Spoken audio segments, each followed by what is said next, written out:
Hi guys, my name is Megan and today I'm giving you workplace romance recommendations.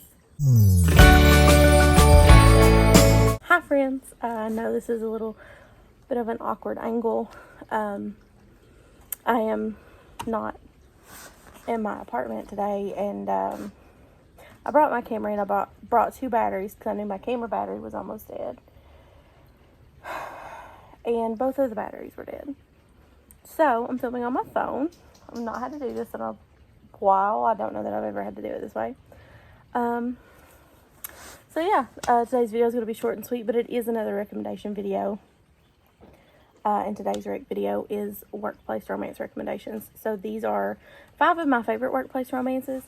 And as I curated this list, I realized that not only do I love workplace romances, specifically if they have fake dating in them, I'm sold. So, and I think that stems from something else. But since I have to do this on my phone, I'm just going to go ahead and jump right in.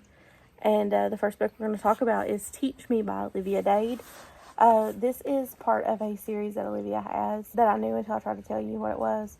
But it's Older Woman, Younger Man series. There's at least 2. I think there's 2 that are Older Woman, Younger Man in this series. There might be a third one. But Teach Me by Olivia Dade follows Martin and Rose. They are teachers who are forced to share a classroom due to budget cuts in the school. Martin is new and he has some kind of degree or specialization that makes him a little more valuable to the school, I guess you would say. They're both teachers. Rose is one of those teachers who once her kids have her in class, they love her forever. Martin is also a single dad. His daughter is going to be in Rose's class. This is also a grumpy female sunshine male situation. And Martin has some confidence issues. He's just gone through a divorce, and Rose is really determined to help him see his worth as a teacher and as a man. This book was really good, and I really enjoyed it. Listened to it on audio. It was on Scribd, so if you can still get it on Scribd, I highly recommend you listen to it. The next one is kind of polarizing. I know a lot of people, especially in my circle, didn't enjoy it, but that is The X Talk by Rachel Lynn Solomon.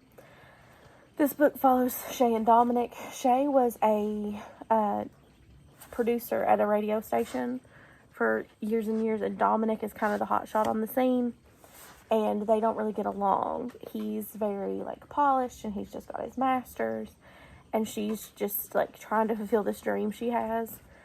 So they end up co-hosting a radio show and pretending to be exes to give relationship advice on air. It's another grumpy sunshine. Dominic is very grumpy. But the book I really enjoyed it. It made me think of Frasier, which is something I grew up watching, and I watched it this morning actually. But I love Frasier, and it makes me think of kind of that dynamic between Frasier and Roz if they were on the radio together more than anything. So the next book I want to talk about is Not That Kind of Guy by Andie J. Christopher. I love Andie. She's so sweet. This book follows Bridget and Matt. This is probably my favorite of the series these books are. It follows a set of siblings. Bridget's brother was Jack from the first book, from Not the Girl You Married. So Bridget and Matt have an older woman, younger man relationship. And she's actually Matt's boss for a period of time. This book really feels like a mash-up of The Proposal, the Sandra Bullock, Ryan Reynolds movie, and What Happens in Vegas with Cameron Diaz and Ashton Kutcher. They don't fake date for, immigrant status or, a green card in Not That Kind of Guy, but they fake date for the purpose of Bridget's ex-boyfriend is going to be at the wedding they're going to, which is Jack and Hannah's wedding. And Matt ends up going with her because he like quits and asks her out. And then I want to say they fake an engagement in Vegas. It was really, really cute. I really, really enjoy it. Highly recommend it. The next book I want to recommend is The Love Hypothesis by Hazelwood. Again, it's another one of those, would this even be a Megan video if I didn't recommend this book? Love Hypothesis follows Olive and Adam. And this book is Raylo fanfiction.